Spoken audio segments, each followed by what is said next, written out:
Hello, everybody. My name is Joanna Schnedler, and I'm the Executive Director of the Minnesota Music Coalition. And I'm so glad that you can be here with us today. We're going to talk about ideas of revenue streams for musicians. And we have a panel here who's going to talk about their own personal experiences. Amanda Grace, Courtney Burton, and Joe Scarpolino. And we're going to have each of our panelists talk a little bit about their area that they have been building revenue streams for themselves and their music business in. And then we'll take some questions from people who are attending. So we're going to start with Amanda. Amanda, if you want to go ahead and share with us what you're up to. Sure. I am a singer-songwriter. I have been putting music out for a while and just sort of following my own little path.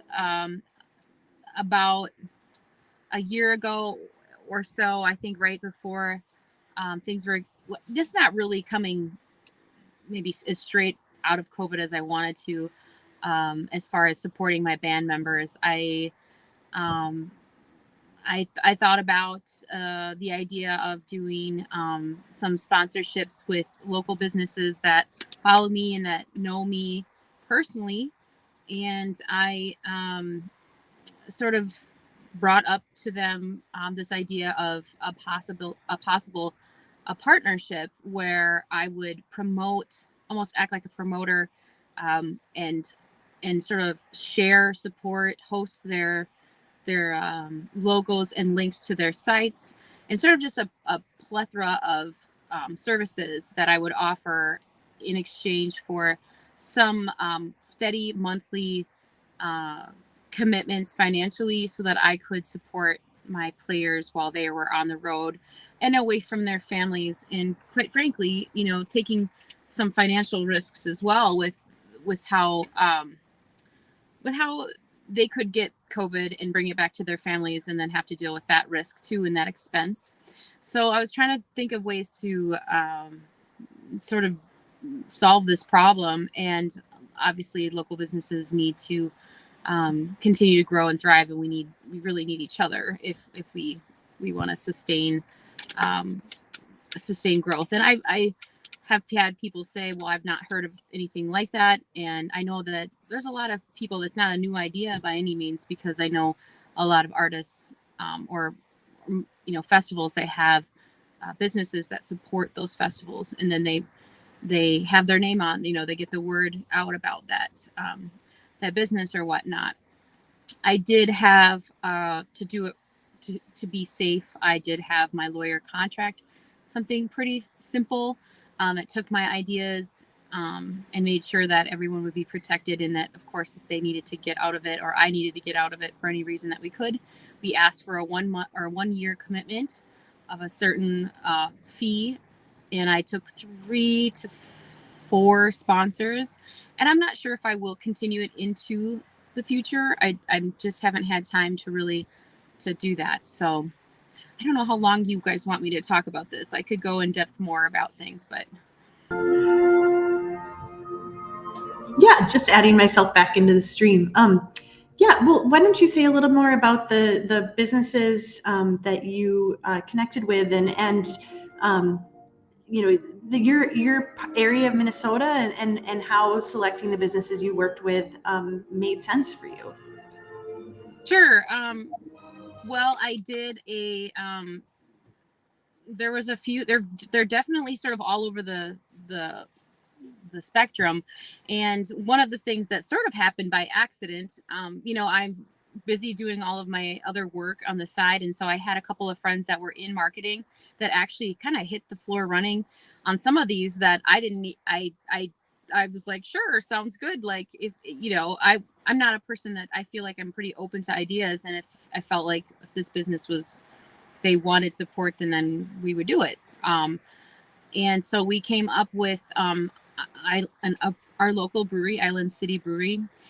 We did a dental specialty, really classy place along the highway that has been just well connected with us as a family. One of my good friends as a realtor And then actually, she's a naturalist and she does massage and um, also nutrition and things like that. And so she was a nice fit too, because we talk a lot about self-care and what do you need to do just as a human, just to take an hour a day. And so a lot of times those especially those kinds of things really fit into what I like to talk about in my little newsletters anyway. So yeah, and Island City, I play there, so that was sort of like, oh yeah, that's a no-brainer. I enjoy that space. And that's, yeah. I have one more question for you on this, and that is, you mentioned, you kind of alluded to your brand and how one of these businesses was a fit for your brand. Can you say a little more about that? Yeah, that's that one was the Natural Balance. I would that Natural Balance in Island City were probably the best fit, but I wouldn't say the others aren't, because I don't know. I don't know if all that matters as much. I think it's people, their heart is to help, and if that's their heart and that's their intention, I don't think that you should necessarily brush off the fact of somebody wants to support you and help you uh, support others. So I guess I wasn't really concerned about that. I was wondering, like, well, who's an Amanda Grace fan that wants to help her players, wants to help people, wants to spread the word, and what can me and my little team of people do for them, and in what they want in their marketing. But I would say of all of those would probably be the Natural Balance, the nutrition, and the Island City Brewery would be sometimes a little more fitting, but I haven't, I'm sort of eclectic in the sense that I do folk rock, some kids music. So, and I have done that for years. So people sort of know me as, I just sort of form my shows around what I want to, what I think the audience needs music wise, if that makes sense. Yeah, absolutely. Absolutely. And thank you, Amanda. I appreciate this. And I know that we'll come back. We'll talk to the other panelists, and then we'll have some questions. And I have a few questions that for everybody. So if you're able to stick around, that would be awesome. Sure. Yeah. Great. All right. Next, we're going to bring Courtney Burton into the stream. And Courtney, would you like to introduce yourself and talk about some of the ways that you have been generating revenue and business for yourself as a musician? Well, thank you so much, Joanna. I would be happy to share this.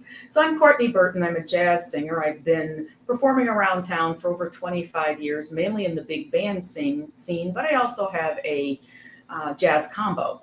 And I was one of those who understood my tolerance for risk, which is fairly low. And so I have, over the years, been using my creative expression as my creative outlet, all along having a full-time job until 2019, when I decided to retire from that life and start Courtney 3.0, as I like to call it. And part of that was actually getting serious about a music business. So my approach is a little different than most. I see what I offer as a service, and our service happens to be that of music.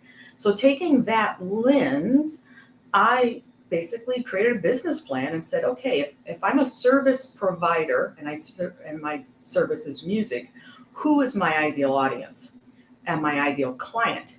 And in that, I realized what we do is not for everybody. We play the jazz standards. We are ideal for cocktail parties, receptions, those kind of events. Who's my ideal client? And that would be people who are in the event space. So these are event professionals. So one of the things I did was say, who's adjacent to that business? Who are folks that it would make sense to be aligned with? So I joined an organization that has a chapter here in Minnesota called the National Concierge Association. My bandmates thought I had lost my mind. They're like, we don't understand why you're doing this. Well, first of all, while my music may not be what a concierge or someone who does a concierge function may need on the surface, they're very connected people. They know people in the event space.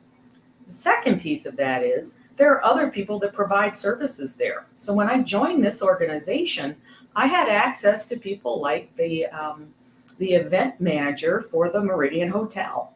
I got educated. I used my connections there and the people that I got to know through that organization to find out, like, what's the language people use in this. Because ideally, what I wanted to do was become a preferred vendor list for those kind of folks that put on events and such.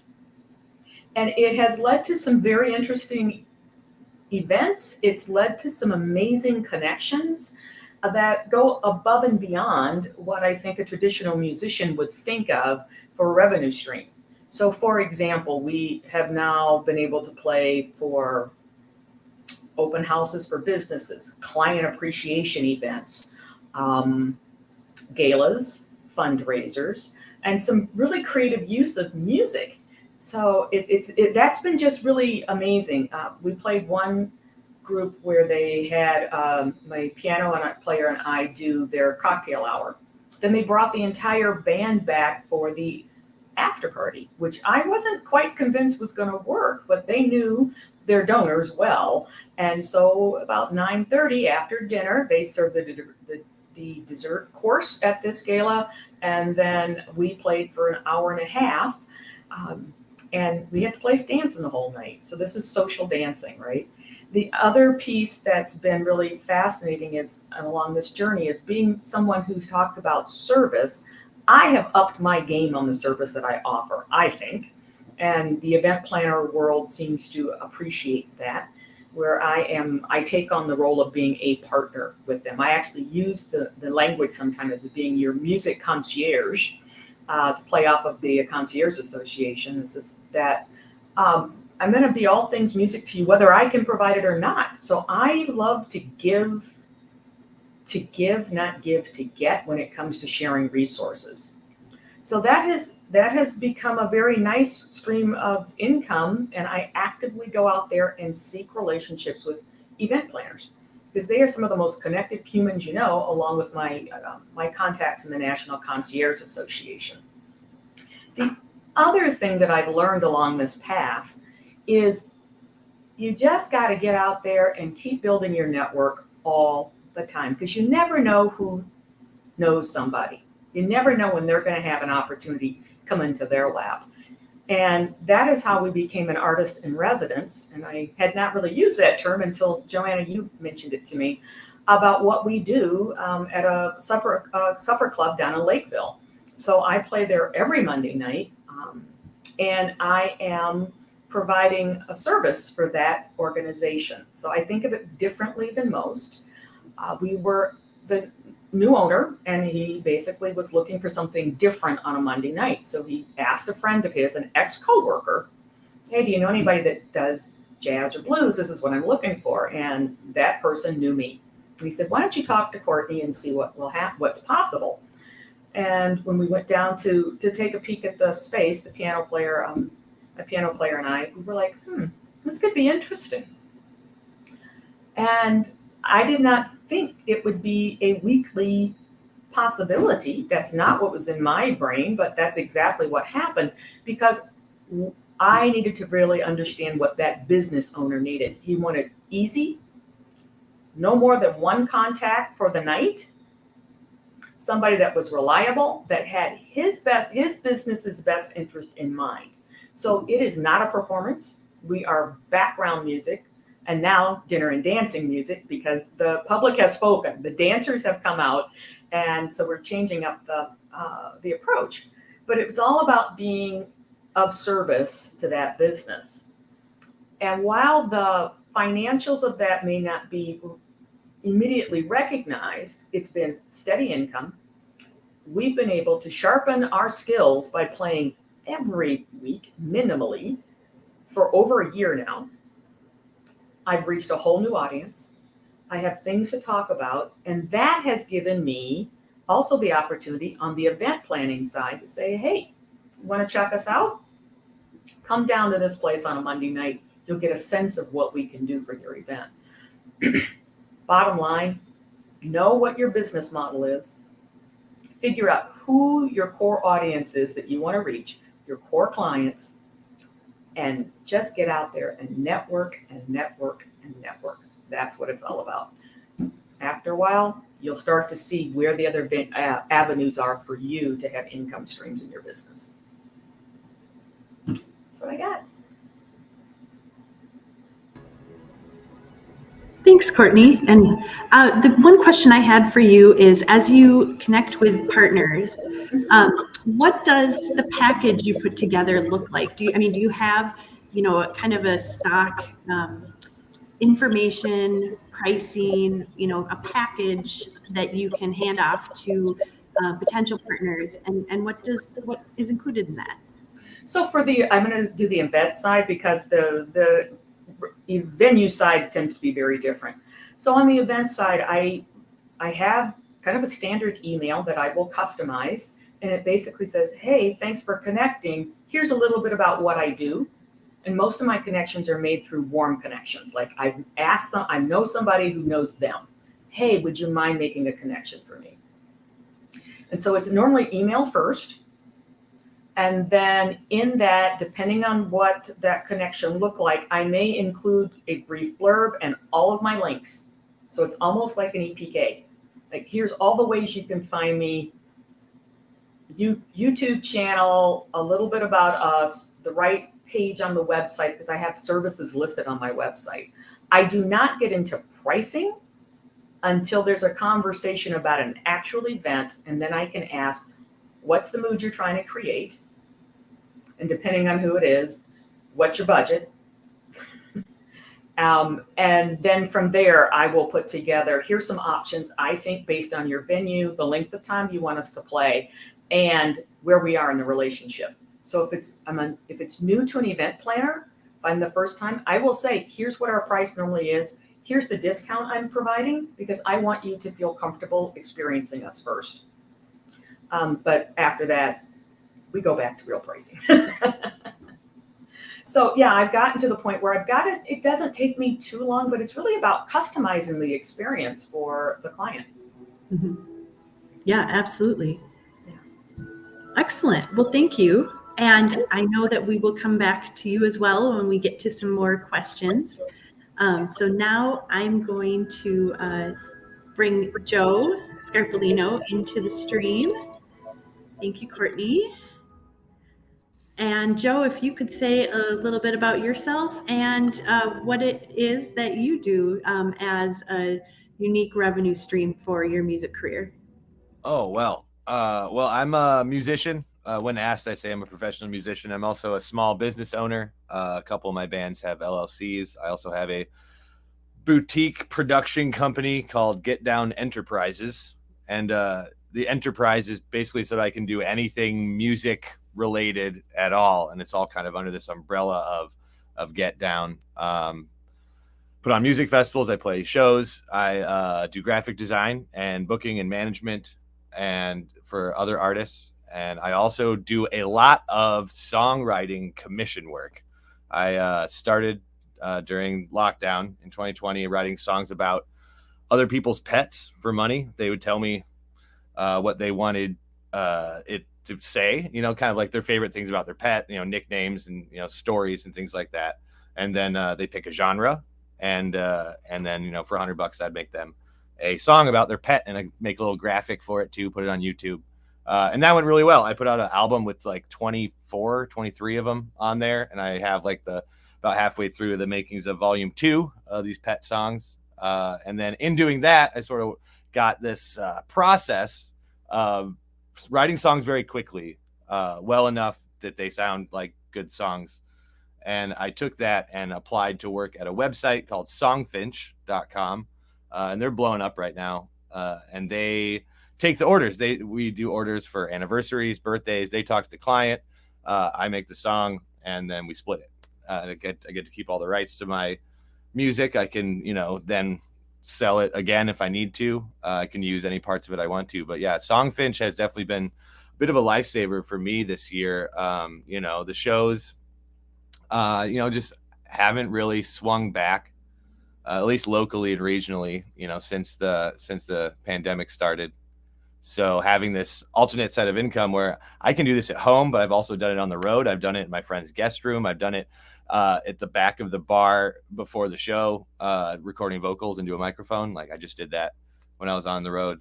So it's really this cool new way to do it because the technology is there. The equipment is small enough and good enough that you can kind of do it anywhere. And if you have an intuitive sense of what things are supposed to sound like, and if you're a nerd like me, the tech stuff is really cool. So yeah, it just kind of all snowballed into this songwriting career, sort of. And I'm gonna sort of continue with that. You know, I plan this winter to release an album or two with my own music and other people's music, and then just kind of start offering more people and larger companies and trying to find representation and selling songwriting, because it's something that I can do anywhere, and I can do it pretty much no matter what's going on, as long as there's internet and electricity. But otherwise, graphic design is number two. Like shows, when they are good, are definitely the most I make in a day, but it's inconsistent. And there's some shows where there's no guarantee. I could make $30, I could make $400, I could make it. You don't know. So with the graphic design that I do, mostly posters for bands. I mean, that's all I really know how to do. So that's what I do. And then, and then I write songs, and then I just kind of take care of my little, boutique niche of bands that I play with and that I support here in the region. It's a crazy life, honestly, but I get to hear about people's love stories. I get to, write songs that make people happy and they're funny. I guess Songfinch figured out that I'm kind of funny, so I do have a lot of like comedy leaning songs, singing about farts and sex and all sorts of fun stuff, but it's really whatever they want. And if they don't like it, I never hear about it. That's the beauty of Songfinch anyway. With the pet songs, you're working directly with me, but I'm excited to see where it goes. And I think a lot of people are producing at home, and it's a magical thing. It's really, really cool. It's kind of living in the future. Let's see, and you don't need that much to get started. I started selling songs before I bought a real recording software. I was using GarageBand, which comes included with any Mac computer. So it's really easy to get started. I think that's why there's so many young people producing music and being more of a, if they're going to play with electricity, like not acoustic instruments, then producing music and hip hop and electronic is the way to go. They're very popular, and I'm a rock guy. So like I played rock bands. I played, my first show at a all ages punk show in a historic venue in Iowa when I was 13. So I've been doing the rock band thing, and it's not as common. And I think people's tastes have changed a bit. So I'm just trying to adapt. I play in a bluegrass band. I do a live electronic solo act. I play with my historic band, Dead Larry. We've been together for 18 years since we were in high school. And then I play bass in a femme rock band fronted by Elizabeth Amal Gondor called Allure. And that's really fun. She's really, really dedicated, lots of motivation. She's far less, I think we're both tired, but she has a lot more chutzpah right now than I do with my own music. I'm kind of like quietly selling my music at this point. But I've been doing it for so long. It's changed so much. It's like when I started playing music, there was no music on the internet. And then that happened, and YouTube and your TikTok and, social media. I try and keep it all accessible, but it's almost impossible to explain properly, quickly in one place what it is that I do and to link them all together. I think, in having so many things to do, I need to find someone to help me with that, but yeah. Can I ask you a couple questions? Absolutely. Wonderful. The first is, you mentioned that you use Songfinch for getting song commissions. Is Yep. that something that markets your song commission business, or do you have to market on other platforms or other ways? They say to me it's about 60-40, 60% Songfinch brings people in, and 40% are people that know I do it and maybe don't know me personally and don't want to like talk to me, which I totally get. Like if they have a form, you know what I mean? It's very millennial friendly. and it's global. So like I'll get, you know, orders from like England. I can always tell when they're from England. But yeah, it's really cool, and they're intense with their like cookies, I guess. Like if you go to their website one time, like you will see ads a lot. Like their marketing is intense. And like while I don't like that as a consumer, as a person who is the product they're pushing, I'm like, that's wonderful. That's absolutely the best. Because I never have done that well in that department, I guess, on my own. Cool.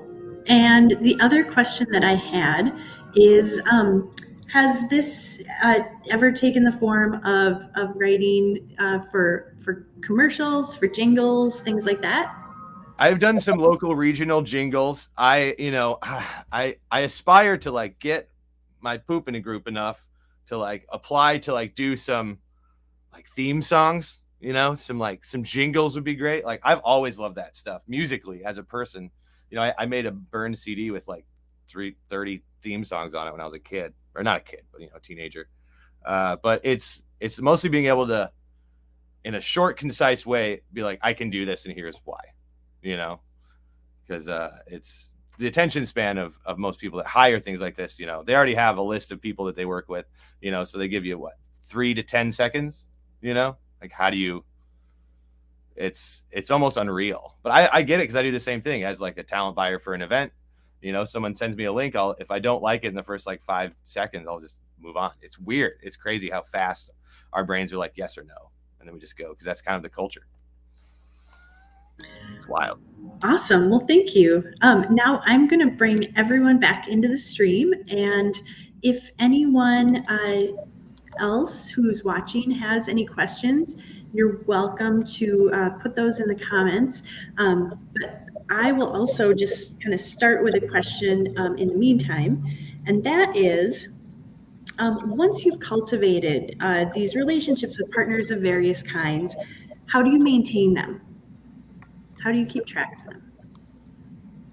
Never stop talking to them. I mean, just reaching out. I mean, you know, and honesty. I have a terrible memory, so being honest with everyone I work with and interact with is integral to my existence. So I think if people know you and how you are doing and what you're doing, that's about all you can do.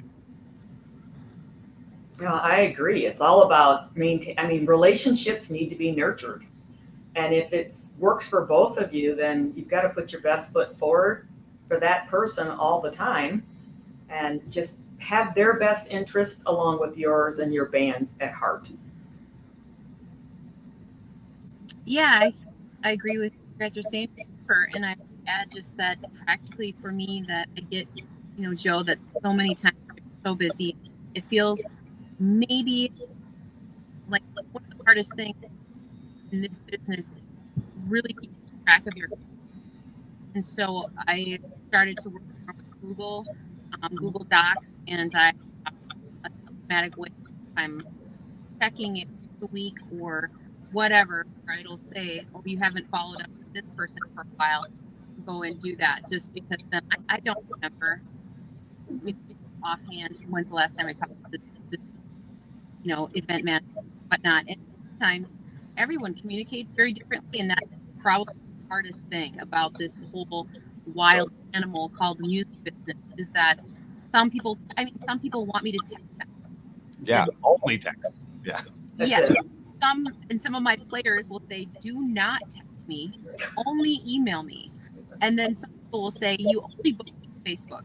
So I think that's the kind of the maddening challenge is that you're just like, I gotta keep track of this, and I don't want to offend anyone. Trying to, you know, so finding ways to categorize or to organize all of these contacts, I think, is key. And as far as my sponsors, I think I've done a pretty solid job. I think I could do more, but I generally try to reach out to them once and tell them what's going on. I'll ask specifically for something that they want to be included in my newsletter. Something special that they have going on. But thank you to our sponsors. This is what they're doing this month, and just really warmly talk about what they're up to. So yeah, that's about it. it's good. I worked with a booking agent in Fargo for probably a decade before we met. So, and there's still some agents in different places I've never met. So it's not necessarily spending time together. It's how you work, really. And, I think I like to have fun in my emails, make it personable. Yeah. I think it's good to do. And then, yeah, like she was just saying, having something you want to do, saying something you did and something you want to do with them and why it's going to work. Yes. You know what I mean? Talking a lot about what you're going to do is not the way to go ever. It's like, don't talk about it, be about it. Is what my drummer always says. Like, I'd rather tell somebody what I did. Yes. It was cool than be like, you know what I want to do. It's like, yeah, everybody wants to do stuff. I respond to that a lot better too. On the other side. Well, I think both of you bring up a good point. It's kind of like you have to assume you have just a few minutes of any one person's time at any time. Totally. And the days of let's just network to get to know each other over coffee. Yeah, nobody's got time for that, including us.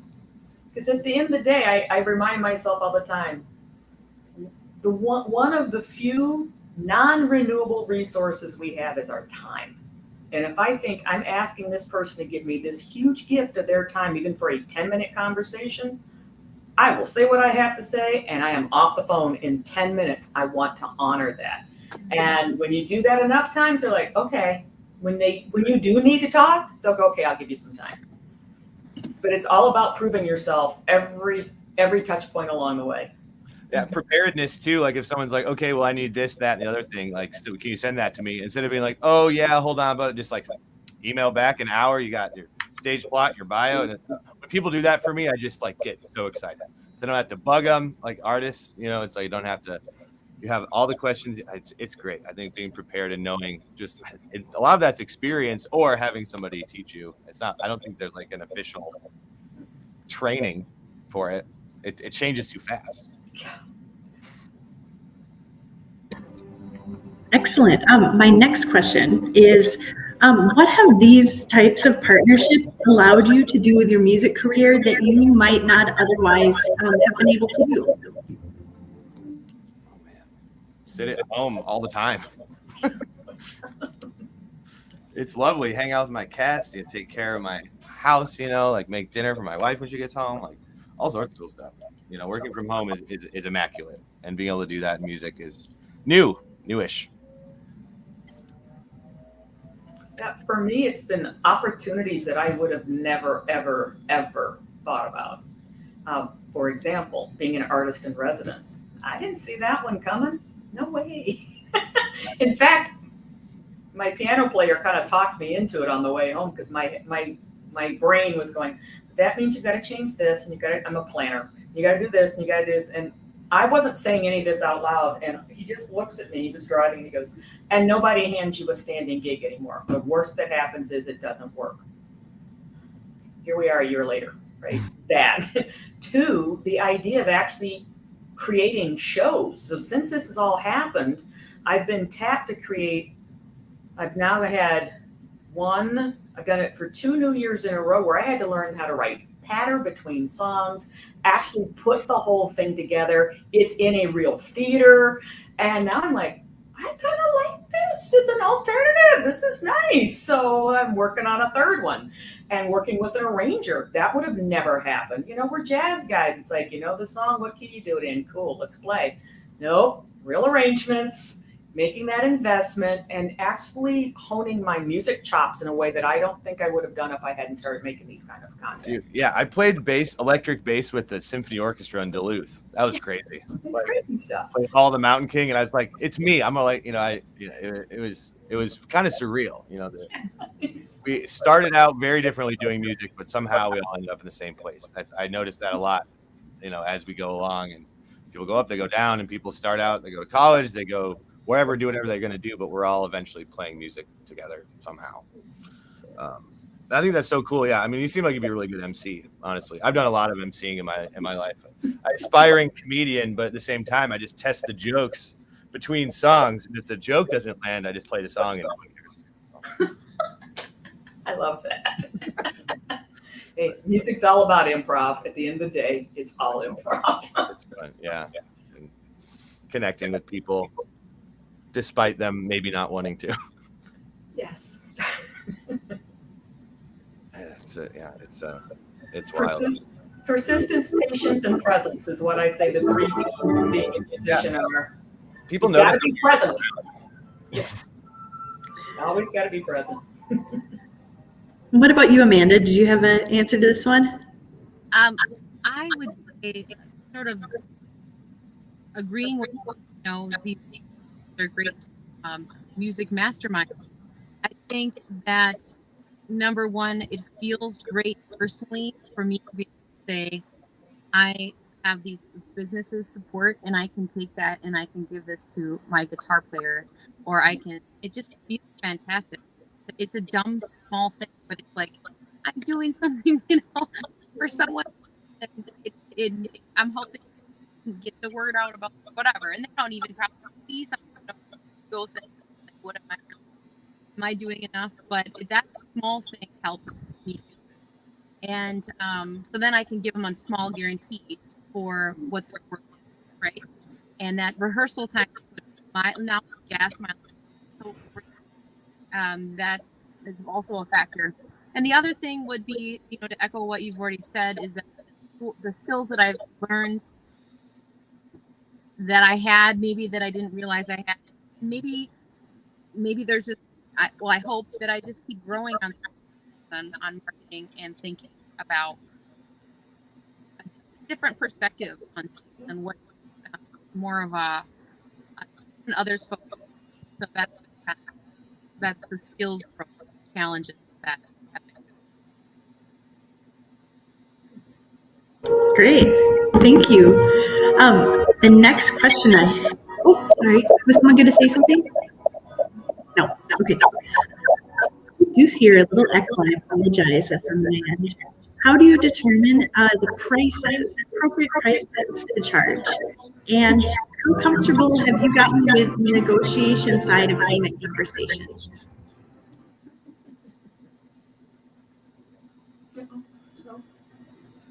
I don't charge. I never have.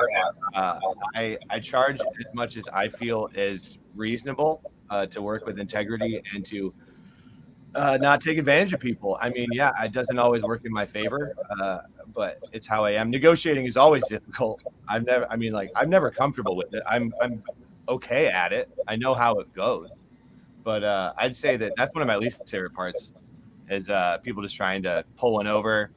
People charging wildly different prices for different people and not really being able to explain why. So, I mean, really, I don't like to price out my friends. So I think this is a rambling about how I'm not the guy for that. It's I like to give everything away for free, connections and I like to work. I mean, I do charge for my work now, but I would prefer to just help, but it's not how it works. So maybe y'all are better at this part. Yeah, I would echo it's difficult too.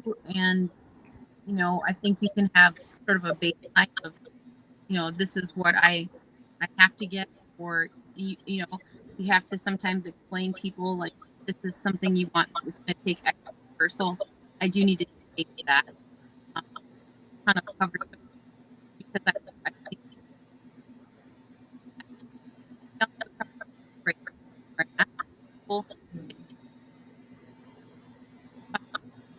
I will splash some covers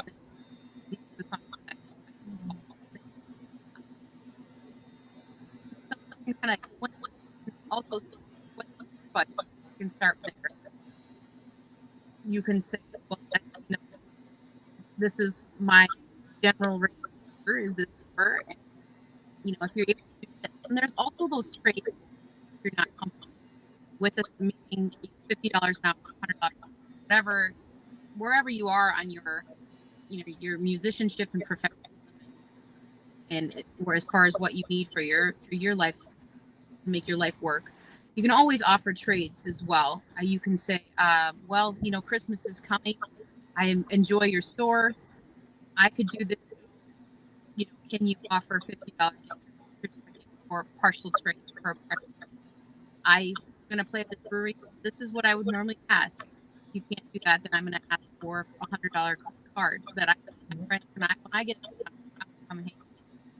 So there are some that's still a very a way to make it easier for yourself, especially for beginner artists that don't have a draw or pull, don't have far yet out of the region. Yeah, I agree with Amanda. As far as I call it non-traditional compensation. So if you get to the point in the conversation, especially, I think playing in venues that are not theaters where there's a subscription base and you kind of negotiate that up front, that's a whole different animal. And what I'm not good at yet is just being aggressive with the darn tip jar, right? Because at the end of the day, a lot of times that's going to be a significant part of your compensation. But I have done that. Nonprofits or not-for-profit organizations come and there's a really tight budget. I'm like, well, what else can we do? To Amanda's point, this is what I normally charge. Here's where we are. What can we do to fill the gap? Can we make sure there's free parking for the guys, the band? Can we make sure they get drink tickets? Can we get fed? A lot of times we get the swag bag. We did this one gig for, we got these lovely insulated mugs, and this was like the best thing in the world as far as the band was concerned. It's like, that's a great travel mug, right? Like, whatever floats your boat, guys. But I also agree, something that Amanda said is it's always about level setting. This is what we normally charge. Right. And I have actually put in language to some people, this is what we normally charge. This is what we've agreed to. Please do not share this pricing outside of the conversation of anybody that needs to know in your organization, because nobody else is going to get this. So then you feel better about it. And you play with different size groups, right? I do that a lot where I have a solo act that can take the place of as a full band sound. Right. And I kind of just, if I add members or if a band, I just start That's it. Yeah, that's how I do it too. And I say, but you'll get for a solo, your duo, this is trio price. Yeah. Because you want the gig, no matter what. Right. You don't want to lose it, so you got to have options. Like always. What kind of band? Yeah, I can. Yes. Length of time, number of players. Right. Exactly. Yeah. When if all my planning happens as I want, which it rarely does, but if it does happen, well, I sometimes have been bringing in people that are musicians that live in that region to play a show. Yes. So then their mileage is less, and Oh yeah. And that's how hard that is to coordinate. My whole life is built on trading shows. I got out of my hometown. I moved here. I went on tour. Like, it's all just about finding people and trading fans. Honestly, I mean, not all about it, but that's the way I.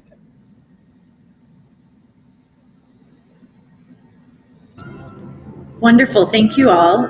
Now, as we wrap up, why don't you all share if you have anything exciting coming up that you want to make sure people know about?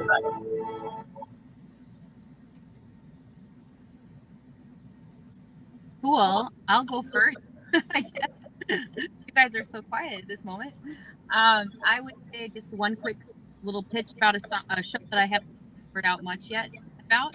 That's on Thursday, November 3rd in Hopkins. It's going to be one of their after dark events. I've called After Dark Lounge.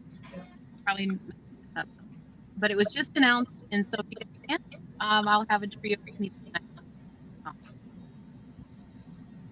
Very cool. Awesome. I got a bunch of shows coming up. Let's see. To Dead Larry, we're playing 4 shows this fall.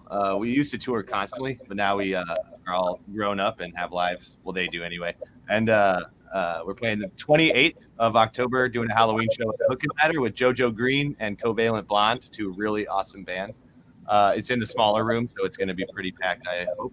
And then the next day in town, a band that I work with, book manage, best friends with, Space Monkey Mafia, has Skalloween, a ska-themed Halloween party at the Turf Club. And then we're headed up to Brainerd. And then I have 2 weekends of touring with Allure, kind of around Minnesota, Wisconsin, and Iowa. the weeks following that, and I play at University of Mankato on the 2nd, and I think that's it for right now. All right.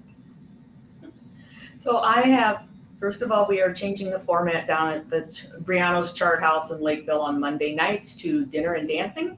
So this coming Monday's the first time my Courts in Session, my jazz combo, is doing that.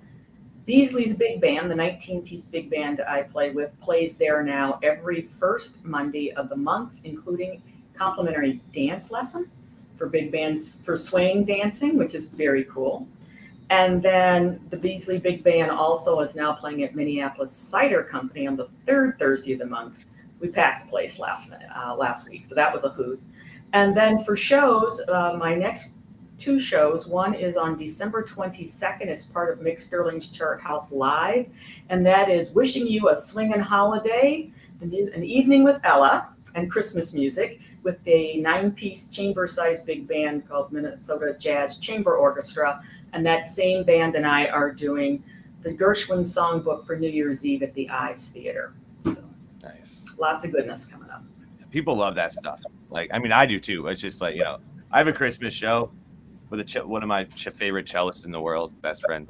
It's something you got to do. I mean, whether or not, you're a person. I enjoy the holiday. Those events, doing the right music at the right time, the right place. There you go. That's it. Well, thank you all so much for spending this time with us. I really appreciate it, and just very excited to keep thinking about ways for musicians to figure out their careers. I know that it's kind of an always going thing. It's a process, and there's a lot of creativity and entrepreneurship and a lot of just pushing forward. Perseverance is the word I was looking for there. So I thank you all for sharing. Thank you, Joanna. Thank you.